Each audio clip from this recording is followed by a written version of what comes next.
வணக்கம். இப்போ இந்த வீடியோ ப்ரெசன்டேஷனில் நம்ம எம்சிஎக்ஸ் காப்பர் மார்க்கெட்டில் இன்றைக்கி எப்படி ட்ரேட் பண்ணலாம் அப்படின்றத பற்றி பார்க்குறதுக்கு முன்னாடி நேற்று மார்க்கெட்டில் என்ன நடந்தது, நம்ம என்ன எதிர்பார்த்தோம் அப்படின்றத பற்றி பார்க்கலாம். நீங்கள் பார்த்துட்ருக்குது காப்பரோட 7 நிமிஷம் கேண்டில் ஸ்டிக் சார்ட். இந்த கேண்டில் ஸ்டிக் தான் நேற்று மார்க்கெட்டோட ப்ரைஸ் ஓப்பனிங். 377 பக்கமாக ஓப்பன் ஆகிருக்கு காப்பர் மார்க்கெட். நம்ம என்ன எதிர்பார்த்தோம் அப்படின்னா காப்பர் மார்க்கெட் பையிங்க்கு சாதகமாக இருக்கும்னு எதிர்பார்த்தோம்.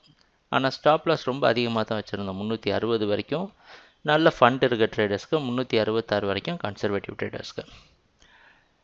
ப்ரைஸ் ஓப்பன் ஆனது மார்க்கெட் ஓரளவு ஏற்றத்தை கொடுத்துருந்தாலும் அதுக்கப்புறம் மார்க்கெட் முழுக்க கன்சால்டேட் ஆகி 378.4 க்ளோஸ் ஆகிருக்கு. எதனால் அப்படின்னா மார்க்கெட் ஓப்பனிங்கே அதிகமாக இருந்தனால அதுக்கு மேலே போக முடியாமல் கன்சால்டேட் ஆகி க்ளோஸ் ஆகிருக்கு. இன்றைக்கி மார்க்கெட்டோட ஓப்பனிங் நேற்று மார்க்கெட்டோட ஹைக் பக்கமாகவோ இல்லை கொஞ்சம் மேலே 382 பக்கம் ஓப்பன் ஆகிறதுக்கு வாய்ப்பு இருக்கிற மாதிரி வெளிநாட்டில் இருக்க காமெக்ஸ் மார்க்கெட் வச்சு பார்க்குறப்ப தெரியுது. அந்த அடிப்படையில் தொடர்ந்து மார்க்கெட் பையிங்க்கு சாதகமாக இருந்து 384.6, 386.6, 390.6 போன்ற அடுத்தடுத்த டார்கெட்டை தொடர்ந்து எதிர்பார்க்கலாம்.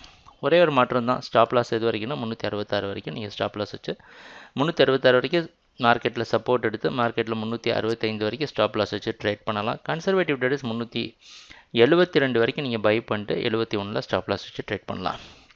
ட்ரேடிங் நடக்கிறப்ப பார்ப்போம். என்னென்ன மாற்றங்கள் வருதுன்னு எங்கள் வீடியோ ப்ரெசன்டேஷனை தொடர்ந்து பார்த்துட்டு வந்ததுக்கு மிக்க நன்றி, மகிழ்ச்சி, வணக்கம்.